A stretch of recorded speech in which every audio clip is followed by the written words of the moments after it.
Today I want to talk about ChatGPT Health, a new feature OpenAI has announced that's already getting lots of attention. You may have seen the headline saying it can analyze your medical records or give personalized health advice. And I thought rather than reacting to headlines, I just wanted to come on, hopefully clearly explain what ChatGPT Health actually is, how it works, who can access it, and why I personally can't right now. This isn't a review, it's not medical advice, it's just a walkthrough of what has been announced so far. ChatGPT Health is a dedicated health and wellness space inside ChatGPT. So it's not a new app and it's not a separate chatbot. It appears as a separate section within ChatGPT itself. OpenAI describes it as a way to bring your health information and ChatGPT's existing intelligence together so that people can feel more informed and prepared when navigating their health. And importantly, it states that the ChatGPT Health is not intended for diagnosis or treatment. It's designed to support medical conversations, not to replace clinicians. So one of the main reasons that OpenAI have said that they've created this feature is because health is already one of the most common topics people use ChatGPT for. According to OpenAI's own data, more than 230 million people globally ask health or wellness related questions to ChatGPT every week. It's designed to handle those conversations in a more structured and protected way. What makes ChatGPT different from a normal ChatGPT conversation is the context and separation. It lives in its own dedicated space. Conversations, files, connected apps, and memories are created there that are stored separately from your regular chats. It's got its own memory system. Health information does not flow back into your main chats, and your main chats cannot access health conversations, memories, or files. So OpenAI says that when helpful, health can use limited context from your non-health chats, such as a recent move or a lifestyle change, but health data itself remains contained within health. A major feature of ChatGPT's Health is the ability to connect your own health information if you choose to do so. So according to OpenAI, users can connect to medical records such as lab results, visit summaries, clinical history, Apple Health data, including movement, sleep, and activity patterns, wellness apps such as MyFitnessPal, Peloton, Function, Weight Watchers, All Trails, and loads others. And that these connections are optional. They require explicit permissions, and apps are off by default and must be turned on by the user. It also states that what's available in health is additional privacy and security reviews and are required to collect only the minimum data needed. It's really cool, actually. So the video that they've used to promote it, I'll add it in below, but it captures lots and lots of different types of people, everyday people already probably using ChatGPT to ask these types of questions. Things like summarizing blood work, helping you prepare questions for your next doctor's appointment, potentially understanding trends over time rather than single data points, and also, your wearables and your wellness apps as well, interpreting information given to those. Again, it's coming from a place of understanding and preparation rather than diagnosis or treatment. What's really interesting is the push on the privacy and the security. It's a central part of how health is positioned. So OpenAI say that health conversations are encrypted at rest and in transit.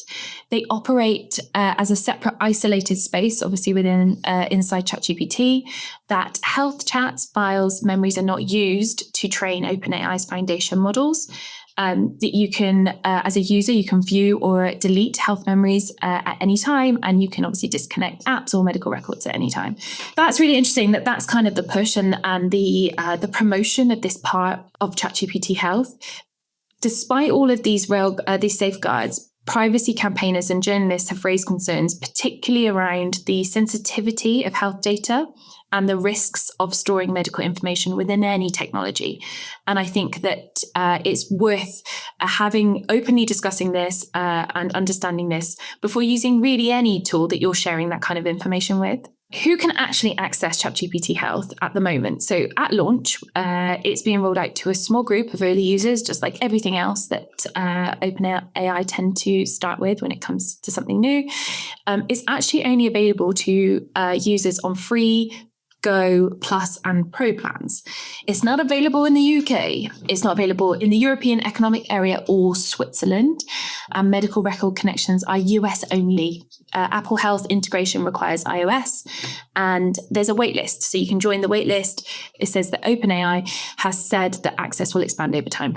I can't access it. I can't show you around. I can't test it. I can't try it. Oh, and also I have a business account. And at the moment, ChatGPT Health is not available on business, enterprise, or educational plans. And apparently this is intentional. So because it's designed for general organization use, and does not include specialized legal and regulatory frameworks required to handle protected health information, is not available on business. It does offer a separate enterprise product called ChatGPT for Healthcare, which is designed for regulated healthcare organizations and supports other things. I thought that was really interesting that there's like this deliberate separation between consumer health use and regulated healthcare environments. So with it not being available in the UK yet, I still think it opens up a really interesting conversation when it comes to how this is going to be used. Is it going to be something that is sidelined, or is it going to be something that just sits within your workflow from a consumer point of view? You know, a lot of us have. I've just downloaded my Fitness Pal for new for January, new year, new me, tracking my food. And at the moment, you're able to, on the paid account, on the Pro subscription, use it to log food. So things like I can say into it, right, I've got 50 grams of chicken breast roasted, or I can say I've got 40 grams of uncooked spaghetti, and it tracks it now for lunch and dinner. So that's really interesting. Even my local gym, I spoke to my PT there, who is using ChatGPT and probably the free version, getting calorie and macro recommendations. A lot of the outputs were actually incorrect. I think at one point it told her that she needed to eat 2,800 calories on a deficit. And obviously, so again, I think that feeds back into where we repeatedly see is this idea of using this tool to engage more actively within your own data, to help you understand and to interpret, to ask those questions of those professionals, not follow something blindly, and to view everything critically. Going on what OpenAI have said, it's not a doctor, it is not replacing clinicians, it's not removing the need for professional judgment, but it does represent that shift towards AI systems that are grounded in that personal context rather than the generic information.